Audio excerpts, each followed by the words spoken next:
Justra, and for my science fair project, I did color changing flowers. And what I thought was going to happen is if I add food coloring to water and I cut a small piece of the stem and add it to the water, the flower will change color. And when I did do that, each day I checked what would happen.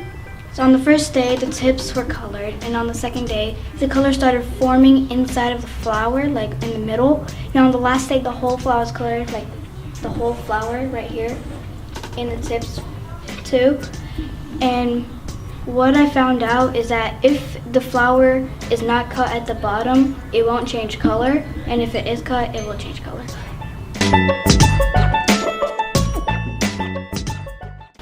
Hey, my name is Adam, and for this year's science fair project, I wanted to see if a phone could produce enough radiation for an onion to soak up and cause a significant number of mutations, so at that point it could be observable under a microscope.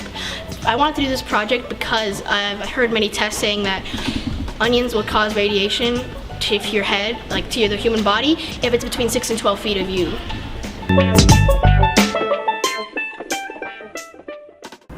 Hey, my name is Jesus David, and I have a science project called Why and How a Soccer Ball Curves. My hypothesis was the trajectory of the soccer ball changes depending on the way it's kicked. And my results were when the ball is hit by a toe kick, it goes high straight, does not curve. When the ball is hit with the outside of the right foot, the ball curves to the right. And when the ball is hit with the inside of the right foot, it curves to the left.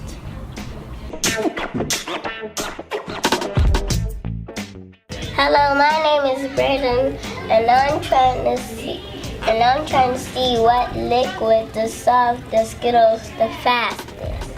The Skittles dissolve the fastest in vinegar.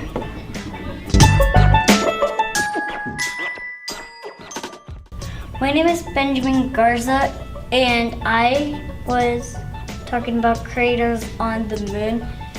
And I was wondering why there were craters on the moon, because asteroids go to the moon and then they make big, huge craters right on like this. What's your asteroid dance?